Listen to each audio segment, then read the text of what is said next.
आज हम आप लोगों को 12th AG में एग्रीकल्चर इकोनॉमिक्स पढ़ाएंगे। कृषि अर्थशास्त्र कक्षा 12 की बोर्ड परीक्षा में 50 नंबर की होती है और उसमें बहुविकल्पी, अति लघुत्तरीय, लघुत्तरीय, विस्तृत क्वेश्चन होते हैं।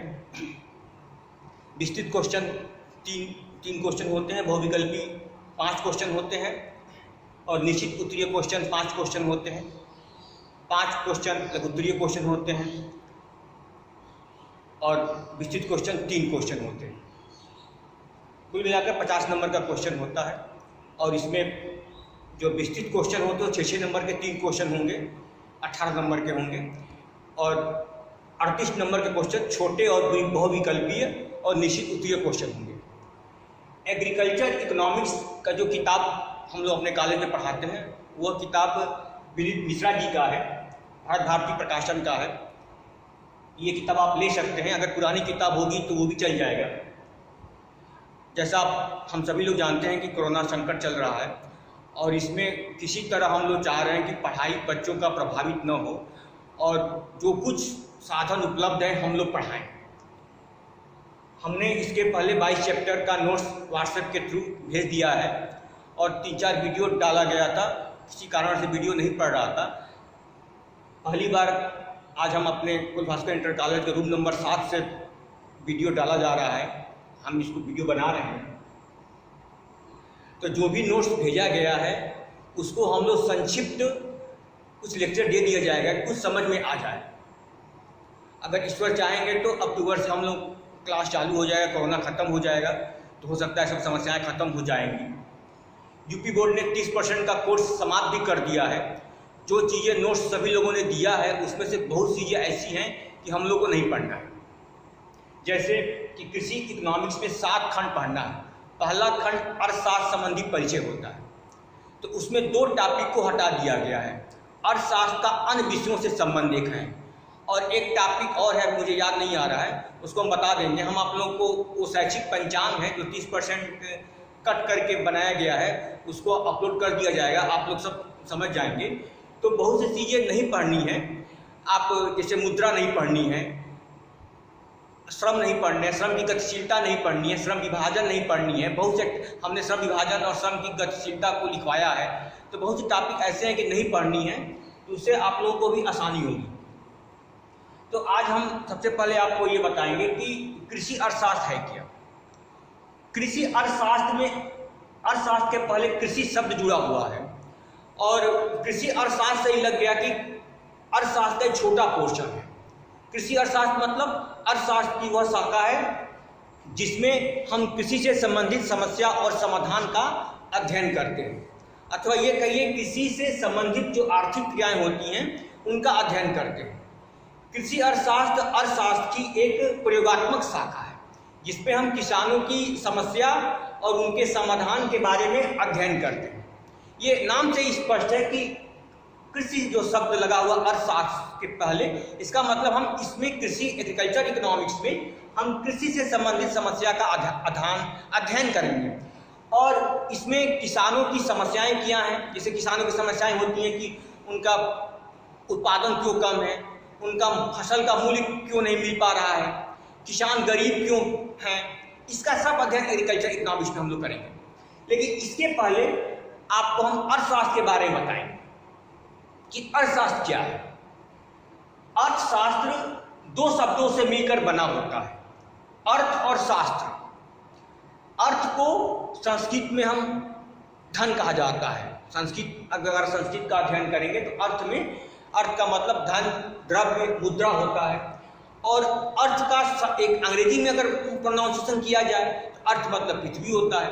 तो संस्कृत शब्द से अगर हम अर्थ इसका निकालेंगे, अर्थशास्त्र मतलब धन, मुद्रा का शास्त्र। ये इसका मतलब ये हुआ कि एक तरह से मोटे तौर से आप समझ जाएंगे कि अर्थशास्त्र का मतलब होता है धन का शास्त्र। इसमें सभी लोग समान रूप से सहमत होंगे कि अर्थशास्त्र में हम किसका अध्ययन करेंगे, हम धन संबंधी चीज़ों का अध्ययन करेंगे। क्योंकि किसी भी विषय को पढ़ने से पहले उस विषय के विषय सामग्री के बारे में स्पष्ट होना चाहिए कि उस विषय में क्या है अध्ययन करना चाहिए। जैसे हम भूगोल में हम अध्ययन करते हैं पृथ्वी संबंधी, जलवायु संबंधी, पृथ्वी की बनावट क्या है इसका अध्ययन करते हैं। इतिहास में हम बीती हुई घटनाओं का अध्ययन करते हैं। तो अर्थशास्त्र में भी हम किसका अध्ययन करते हैं? धन संबंधी चीजों का अध्ययन करते हैं। जैसे कि अगर हम धन संबंधी अध्ययन अर्थशास्त्र में करते हैं तो हम ये जीवन में देखते हैं कि मनुष्य के जो कार्य होते हैं वो दो प्रकार के कार्य होते हैं। एक होता है आर्थिक कार्य और एक होता है अनार्थिक कार्य। आर्थिक कार्य मतलब वह कार्य होता है जिसको करने से हमें धन की प्राप्ति होती है, और अनार्थिक कार्य वह कार्य होता है जिसको करने से हमें धन की प्राप्ति नहीं होती है। अब जैसे आर्थिक कार्य, हम पढ़ा रहे हैं, मुझे सरकार सैलरी देती है, तो यह आर्थिक कार्य हुआ। जैसे रिक्शा वाला यदि किसी को मेडिकल चौराहे से सिविल लाइन पहुंचा रहा है, उसने 20 रुपया लिया, वह आर्थिक कार्य हुआ। अनार्थिक कार्य क्या हुआ? अनार्थिक कार्य वह कार्य होता है जिसको करने से धन की प्राप्ति नहीं होती है। जैसे मान लो कि घर में माँ बहनों द्वारा घर का काम संभालना, खाना बनाना, झाड़ू पोछा बर्तन लगाना, या एक अगर आपके पिताजी आपको खुद पढ़ा रहे हैं तो वो भी अनार्थिक कार्य होता है। यदि जैसे शिक्षक अपने बच्चों को पढ़ाएगा तो वो अनार्थिक कार्य होगा। तो आर्थिक कार्य और अनार्थिक कार्य का संबंध बस धन से है। जिस कार्य को करने से धन की प्राप्ति होगी उसे आर्थिक कार्य कहेंगे, जिस कार्य को करने से धन की प्राप्ति नहीं होगी उसे हम अनार्थिक कार्य कहेंगे। आर्थिक कार्य का ही अध्ययन अर्थशास्त्र में करते हैं क्योंकि आर्थिक कार्य का संबंध धन से।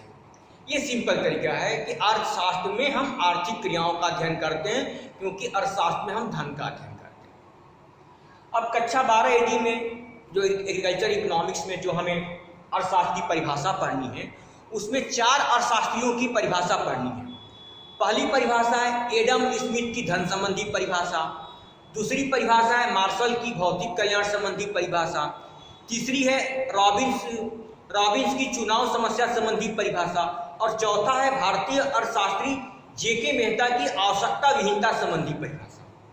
और इन 4 परिभाषाओं में से एडम स्मिथ और मार्शल रॉबिन्स एक लॉन्ग क्वेश्चन जरूर आता है या लघुत्तरीय क्वेश्चन जरूर बनता है, और JK मेहता का जो परिभाषा है वो 1 नंबर में आता है कि JK मेहता की परिभाषा को किस नाम से जानते हैं। जैसे आवश्यकता विहीनता संबंधी परिभाषा के नाम से जानते हैं। आवश्यकता विहीनता संबंधी परिभाषा किसने दिया है? तो JK मेहता ने दिया है। तो ये 1 नंबर का क्वेश्चन होता है और ये आसानी से याद भी हो सकता है। JK मेहता ने आवश्यकता विहीनता संबंधी परिभाषा दिया और एडम स्मिथ ने धन संबंधी परिभाषा दिया। मार्शल ने कहा कि अर्थशास्त्र में भौतिक कल्याण का अध्ययन करेंगे। रॉबिन्स ने कहा कि चुनाव की समस्या संबंधी हम का अध्ययन करेंगे, लेकिन हम इसके बारे में डिटेल अध्ययन करेंगे। लेकिन एक चीज और है कि अर्थशास्त्र की परिभाषा देने के संबंध में अर्थशास्त्रियों में बहुत अधिक मतभेद था।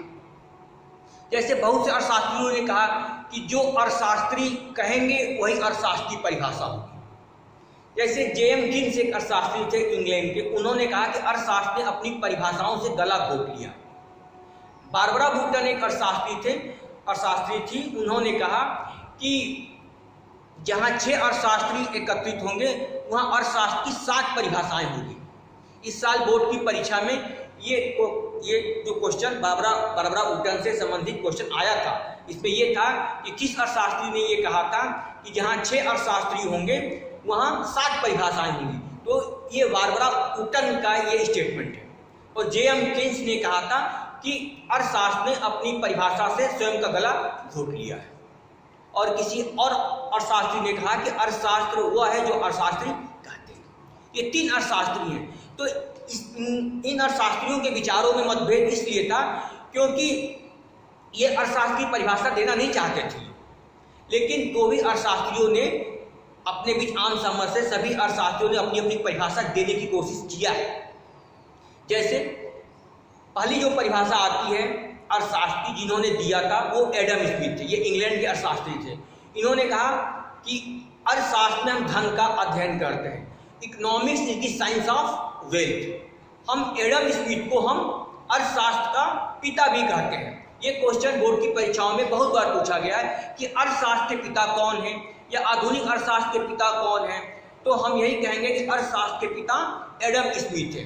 और एडम स्मिथ को अर्थशास्त्र का पिता इसलिए कहते हैं क्योंकि उन्होंने सबसे पहले अर्थशास्त्र की परिभाषा दिया था और इन्होंने यह परिभाषा 1776 में एक पुस्तक प्रकाशित हुई थी जिन्होंने लिखा था an inquiry into the nature and causes of wealth of Nations.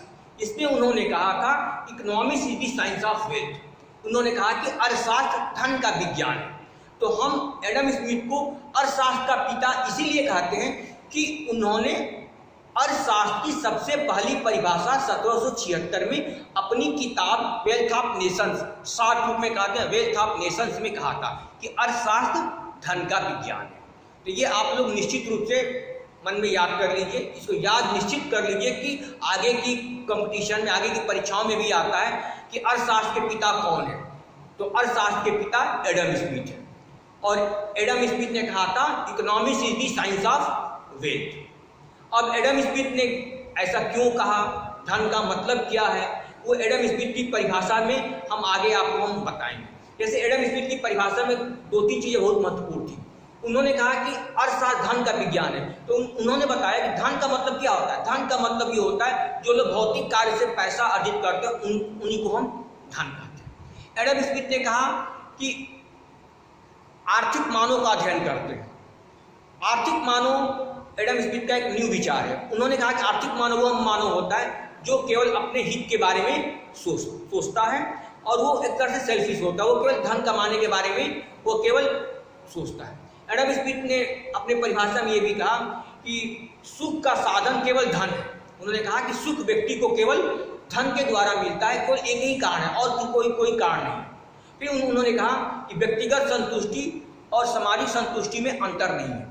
यानी अगर व्यक्तिगत रूप से लोग संतुष्ट होंगे, व्यक्तिगत रूप से लोग धनवान होंगे तो सामाजिक रूप से धनवान होंगे, यानी देश समृद्ध होगा। तो एडम स्मिथ ने इनकी परिभाषा की जो मेन जो विशेषताएं हैं कि पहली है कि धन में उन्होंने केवल भौतिक कार्य करने वालों को शामिल किया है। फिर उन्होंने कहा कि आर्थिक मानव को विचार शामिल किया है। आर्थिक मानव वो मानव होता है केवल धन के बारे में केवल सोचता है। उन्होंने कहा केवल सुख का साधन क्या है, सुख का साधन केवल धन है, ये एडम स्मिथ ने कहा। व्यक्तिगत समृद्धि और सामाजिक समृद्धि में कोई अंतर नहीं है और ये जो उनकी व्यक्तिगत हित और सामाजिक हित में कोई टकराहट नहीं है। यानी व्यक्तिगत रूप से यदि कोई समृद्ध होगा तो समाज की भी समृद्धि होगी। आगे चलकर देखेंगे कि यही चीजें ये आलोचना का बिंदु हो जाएगा। यानी एडम स्मिथ ने धन पर अत्यधिक बल दिया, धन के अंतर्गत केवल भौतिक वस्तुओं को शामिल किया। उन्होंने आर्थिक मनुष्य का अध्ययन किया। उन्होंने कहा कि धन से ही केवल सुख हम अर्जित कर सकते हैं। फिर उन्होंने कहा व्यक्तिगत हित और सामाजिक हित में कोई टकराहट नहीं है। यदि व्यक्तिगत अगर सभी लोग व्यक्ति धन के बारे में धन कमाने के बारे में सोचेंगे तो समाज का ही कल्याण होगा और देश का ही कल्याण होगा। तो जैसे हमने ये बताया कि अर्थशास्त्र एक कला वर्ग का सब्जेक्ट है।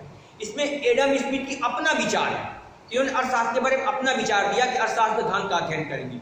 ये विचार विज्ञान के विचार की तरह सही नहीं है, तो इस विचार की भी आलोचना हुई है। एडम स्मिथ के जो ये आलोचना हुई है ये हम आगे भी आपको बताएंगे किन किन बातों की आलोचना हुई है। जो विशेषताएं हैं उसी की आलोचना किया गया है। तो हम आगे नेक्स्ट वीडियो में आपको हम आलोचना के बारे में बताएंगे।